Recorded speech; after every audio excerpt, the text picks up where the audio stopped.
नमो बुद्धाय। जय गुरु।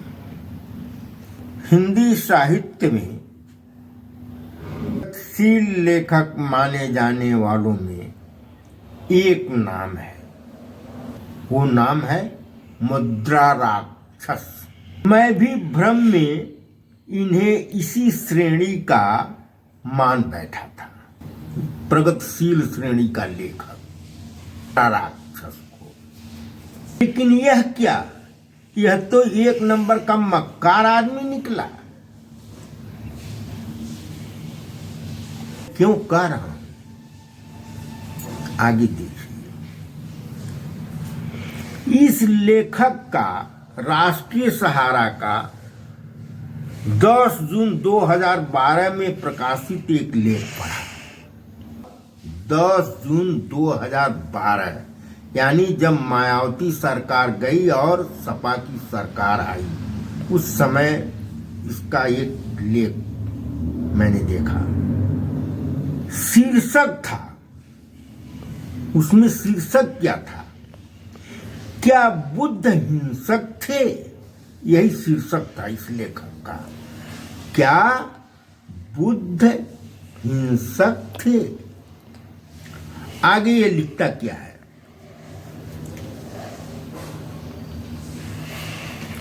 देखने में आया है कि इधर प्रदेश में सपा की सरकार बनने के बाद इन लेखक महोदय द्वारा बिना भावार्थ समझे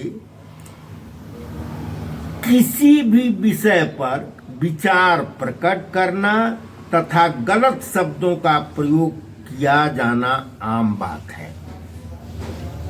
वह चाहे दलित प्रेरणा स्थल हो या पवित्र स्मारक एवं मूर्तियां। इसके लिए मायावती सरकार को पत्थर प्रेमी कहना,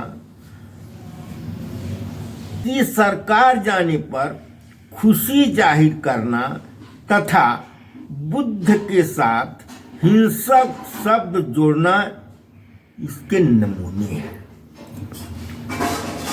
उसमें इन्होंने क्या किया, पहले तो मायावती सरकार जाने पर इन्होंने खुशी जाहिर किया है कि अच्छा हुआ पत्थर वाली सरकार चली गई। दूसरा, इन्होंने बुद्ध पर जो लेख लिखा उसमें उसका उन्होंने शीर्षक ही दिया, क्या बुद्ध हिंसक थे? और उन्होंने इस पर एक अच्छा खासा लेख लिखा है। लेखक महोदय को प्रेरणा स्थल में बुद्ध और बाबा साहब की मूर्तियों में शांति और स्वाभिमान न दिखाई देकर केवल उसमें पत्थर दिखाई पड़ता है। कला के प्रति इतनी निष्ठुर भावना शर्मनाक। चलिए बुद्ध पर इनका लेख का जरा हम जो है विश्लेषण करते हैं। इन्होंने क्या लिखा है, कहाँ से चोरी किया है, कहाँ से चोरी करके कहाँ ला करके इस आदमी ने लिखा है। तो यह तो एक साहित्यिक चोरी हुई, और इसको प्रगतिशील लेखक चाहे जो भी हो, कुछ भी लिखा हो, अगर व्यवहार में उसके व्यवहार में वो चीज नहीं है तो केवल लिखने मात्र से वो प्रगतिशील लेखक तो हम नहीं कह सकते। ये क्या लिखता है। अब आइए हिंसक शब्द पर। हिंदी के शब्दकोशों में इसका अर्थ दिया है कष्ट पहुंचाने वाला, पीड़ित करने वाला, आक्रामक, हत्यारा आदि आदि। क्या इनमें से किसी भी विशेषण के साथ बुद्ध का साम्य बैठता है? मुझे तो नहीं दिखाई पड़ता। मेरे विचार से तो बिल्कुल नहीं। अब आश्चर्य है कि पिछले 2600 वर्षों में सारी दुनिया को बुद्ध के जिस स्वभाव पर कभी शंका नहीं हुई, उससे उलट लेखक महोदय को बुद्ध में हिंसा के विषाण दिखने लगे। ऐसा शायद उनके विश्लेषण करने की अयोग्यता के कारण हुआ। ज्ञात हो कि बुद्ध की अहिंसा की जगह ईसाइयत में प्रेम शब्द का प्रयोग होता है, लेकिन ध्यान दें, जहां अहिंसा में पर पीड़ा, दूसरे को दुख देना उसका बिल्कुल अभाव है, वहीं प्रेम में इसकी गुंजाइश बनी रहती है। अब आइए लेखक की नासमझी देखिए।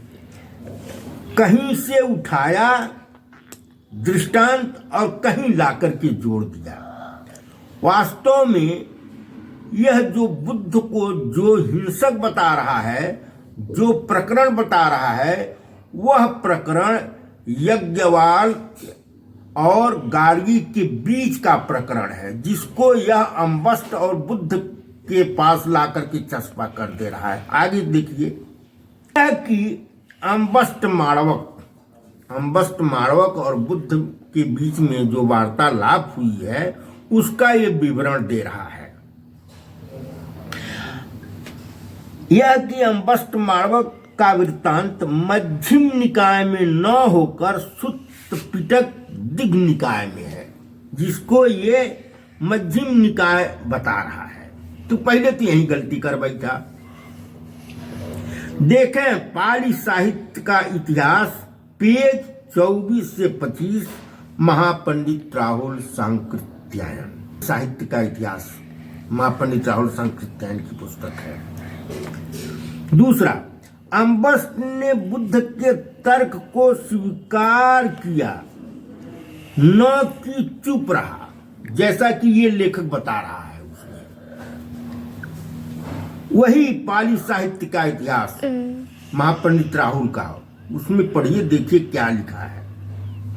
तीसरा, बुद्ध ने अन्य माणवकों द्वारा अम्बस्ट को दासी पुत्र कहकर हल्ला बोलने और अपमानित करने पर अम्बस्ट के पूर्वज कृष्ण ऋषि की महिमा बताकर उसका पूरा बचाव किया, जबकि इस लेखक का कहना है कि बुद्ध आक्रामक हो गए थे अम्बस्ट पर। सिर गिरने की बात का कोई उल्लेख नहीं है, जैसा कि ये कह रहा है। वही पाली साहित्य का इतिहास महापंडित राहुल का, देखिए उसमें क्या लिखा है।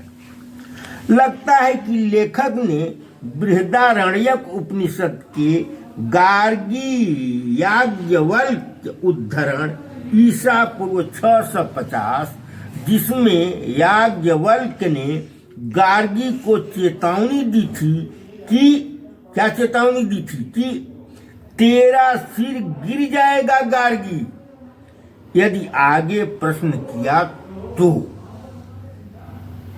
अब इसका उद्धरण आप देखिए, महापंडित राहुल का दर्शन दिग्दर्शन पुस्तक, दर्शन दिग्दर्शन, पेज 463 64, और इसके अलावा इन्हीं महापंडित राहुल की पुस्तक है बोलगा से गंगा, पेज 141, महापंडित राहुल सांकृत्यायन। उसमें देखिए ये प्रकरण बिल्कुल स्पष्ट रूप से दिया हुआ है। दर्शन दिग्दर्शन में जो है दिया हुआ है, और अम्बस्ट माणवक का, और इसमें जो है दिया हुआ है यज्ञवाल और गार्गी का प्रकरण। इस लेखक ने इसी यज्ञवाल और गार्गी के प्रकरण को उठा करके अम्बस्ट और बुद्ध के वार्तालाप की जगह चस्पा कर दिया, और वही ये कह रहा है कि बुद्ध तो हिंसक थे। उन्होंने कहा कि सिर गिर जाएगा अम्बस्ट को, जो कि गलत है, गलत बयानी कर रहा है।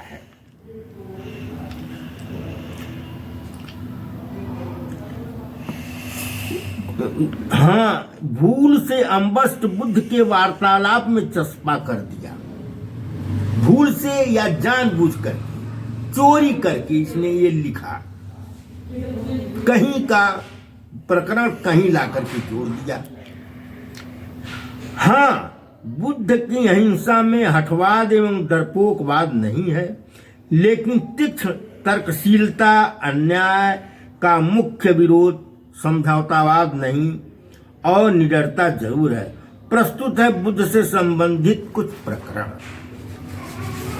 हमारा कहना है कि बुद्ध हिंसक तो नहीं थे, लेकिन डरपोक भी नहीं थे। उसके कुछ उदाहरण देखिए। पहला सूत्र क्या है? महापरिनिब्बाण सूत्र, महापंडित राहुल साकृत्यायन द्वारा उद्धृत। सम्राट अजातशत्रु ने संकल्प किया, ये महापंडित राहुल द्वारा उद्धृत है। सम्राट अजातशत्रु ने संकल्प किया कि वैशाली बज्जियों, जिसमें लिच्छवी गणराज्य प्रमुख था, को उच्छिन्न करूंगा, उनका विनाश करूंगा।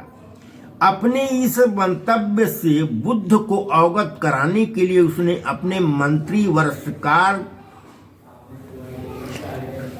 वर्षकार को बुद्ध के पास भेजा, इस आदेश के साथ कि भगवान यह सुनने के बाद जो मनसा व्यक्त करें उसे हूबहू मुझे अवगत कराओ, क्योंकि तथागत अयथार्थ नहीं बोलते। तो वर्षकार गया और वही चीज बताया। भगवान बुद्ध के पास प्रणाम किया, बैठा और हालचाल पूछने के बाद अपनी ये मंतव्य उसने बताया। वर्षकार के ऐसा करने पर बुद्ध को बात नागवार गुजरी। उन्होंने पास खड़े भिक्षु आनंद से पूछा। किसने? भगवान बुद्ध ने आनंद से पूछा। क्या पूछा?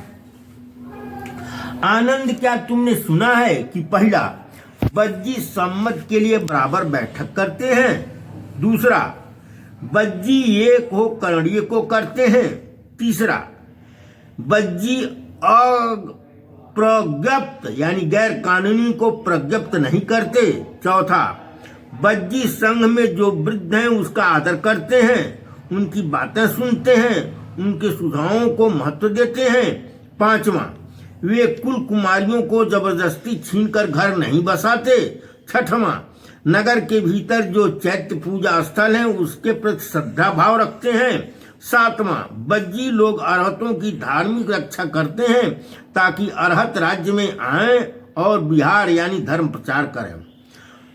इन सातों बारों को अलग अलग भगवान बुद्ध ने पूछा और हर बार आनंद ने कहा हाँ भंते। तो सातों बार आनंद के हाँ भंते कहने पर बुद्ध ने कहा, वत्सकार, जब तक ये सात अपरिहार्य धर्म बज्जियों में रहेगा तब तक उनकी बुद्धि ही समझना हानि नहीं। और बुद्ध के जीते जी अजात शत्रु बज्जी संघ पर आक्रमण करने की हिम्मत नहीं जुटा सका, क्योंकि जब वर्षकार ने कहा कि भगवान बुद्ध ने ऐसा कहा है तो उसने कहा कि न, ऐसे में जो है आक्रमण करना ठीक नहीं। दूसरा, हाँ ये बात अलग है कि बुद्ध के महापरिनिब्बाण के बाद वो बाद में वैशाली पर अटैक किया, उसमें जो है भेद डाल करके। दूसरा, सुत्त निपात अट्ट कथा, ये कहानी है, इतिहास नहीं है, ये कहानी है, ये महापंडित राहुल द्वारा उद्धृत है।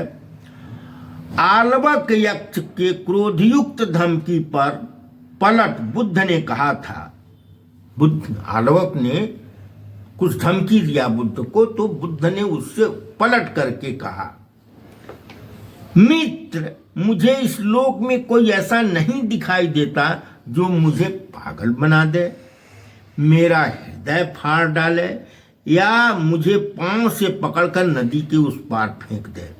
फिर भी तुझे जो प्रश्न पूछना हो पूछ।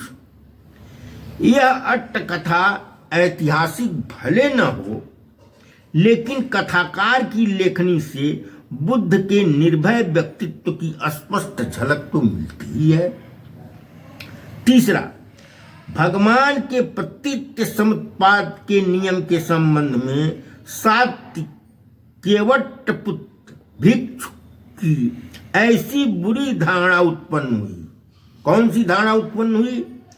कि मैं भगवान के उपदिष्ट धर्म को, यानी बुद्ध के उपदिष्ट धर्म को, केवटपुत्र को ये धारणा हुई कि मैं भगवान के उपदिष्ट धर्म को इस प्रकार मानता हूं। किस प्रकार मानता हूं? कि दूसरा नहीं बल्कि वही एक विज्ञान जीव आवागमन करता है। ऐसा उसने भिक्षुओं के बीच कहा था। बुद्ध को ये बात सुनी तो साथी को बुलाकर पूछा। साथ के स्वीकार करने पर बुद्ध ने उसे फटकारते हुए कहा, मोघ पुरुष, निकम्मे, तूने किसको मुझे ऐसा उपदेश करते सुना? मैंने तो विज्ञान यानी जीव को अनेक प्रकार से प्रतीत्य समुत्पन्न कहा है। प्रत्यय यानी विगत, समाप्ति होने के बिना विज्ञान यानी जीव का प्रादुर्भाव नहीं हो सकता। भिक्षुओं इस प्रशुद्ध विचार में आसक्त न होकर रमण करना। और क्या उन्होंने कहा? मेरा धन है न समझना, न ममता करना, बल्कि भिक्षुओं मेरे उपदेश किए गए धर्म को बेड़े यानी कुल्ल के समान समझना। ये पार होने के लिए है, पकड़ रखने के लिए नहीं। देखिए दर्शन दिग्दर्शन राहुल संकृत्यायन पेज 415 से 18।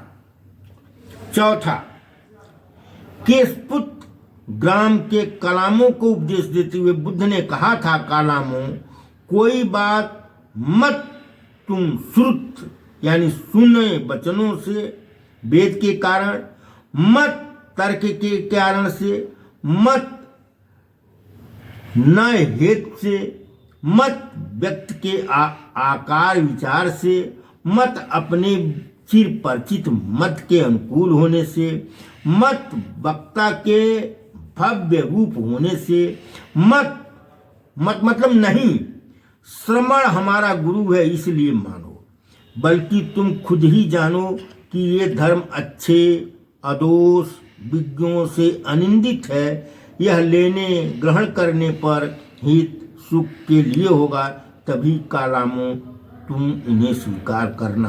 दर्शन दिग्दर्शन पेज 434। पांचवा, वत्स गोत्र ने पूछा, सुना है भंते श्रमण गौतम सर्वज्ञ हैं, क्या ऐसा कहने वाले यथार्थ कहने वाले हैं? भगवान बुद्ध से पूछ रहा है। भगवान ने क्या कहा? भगवान बोले, वत्स, जो कोई मुझे ऐसा कहते हैं वह मेरे बारे में यथार्थ कहने वाले नहीं हैं, बल्कि वह असत्य से मेरी निंदा करते हैं। वत्स, ऐसा कोई श्रमण ब्राह्मण नहीं है जो एक ही बार सब जानेगा देखेगा, अर्थात कोई सर्वज्ञ सर्वदर्शी नहीं हो सकता। इसको देखिए, सूत्र है दर्शन दिग्दर्शन पेज 434। और भी बुद्ध का व्यक्तित्व अविचल आत्मविश्वास से भरा था। अब तक के मानवता के ज्ञात इतिहास में वह मनुष्यता की परम श्रेष्ठता के प्रतीक हैं। वह ऐसे धर्म प्रचारक नहीं थे जो स्वयं तो सोने के सिंहासन पर बैठे और अनुयायियों को मोह माया से दूर रहने का उपदेश दें। वह दुनिया में उपलब्ध सारे सुखों का उपभोग करने के बाद उसकी असारता को समझ उसे त्याग चुके थे, तथा अन्य तथाकथित महात्माओं या राष्ट्रपिता की तरह उन्हें अपने ब्रह्मचर्य पर कभी शंका नहीं हुई और न ही उन्होंने इसे जांचने के लिए कोई प्रयोग करने की जरूरत पड़ी। न ही उन्होंने अपने संघ में नारियों का प्रवेश वर्जित किया। ज्ञात हो कि उन्होंने मौसी महाप्रजापति गौतमी तथा पत्नी यशोधरा को विनय पर उन्हें भिक्षुणी होने की अनुमति दी थी। महावंश की कथा के अनुसार गृह त्याग के 7 वर्ष बाद सिद्धार्थ गौतम जो बुद्ध हो चुके थे कपिलवस्तु पधारे। राज्य की सारी जनता अपने पूर्व राजकुमार जो अब बुद्ध हो चुके थे कि दर्शन के लिए उम्र पड़ी, लेकिन यशोधरा नहीं पहुंची। जब दूत जाकर यशोधरा से इसकी सूचना देकर चलने को कहा तो उन्होंने कहा यशोधरा को वहां नहीं जाना है। यदि सिद्धार्थ स्वयं समझेंगे कि उनके बुद्धत्व प्राप्ति में यशोधरा का कोई भी योगदान है तो उन्हें यहाँ स्वयं आना होगा। यह बात बुद्ध को ज्ञात हुई।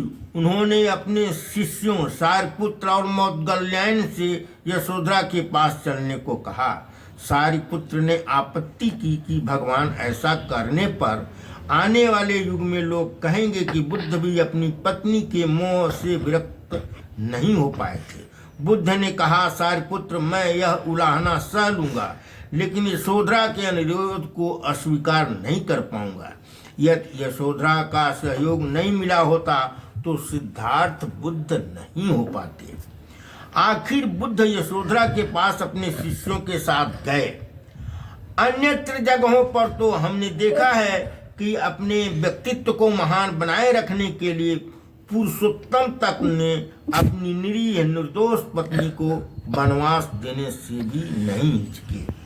अंत में एक अच्छे लेखक का दायित्व है कि वह निजी सुविधा प्राप्ति हेतु एक ही साथ किसी के लिए चारण यानी भांट अतिशयोक्तिपूर्ण वर्णन करने वाला हो और किसी के विरुद्ध गोवेल्स हिटलर का धूर्त प्रचार मंत्री की तरह प्रहसन न करे। यह तो घोर अवसरवादिता की पराकाष्ठा है, जैसा कि इस मुद्राक्षस ने मायावती के साथ और बुद्ध के साथ किया है। धन्यवाद।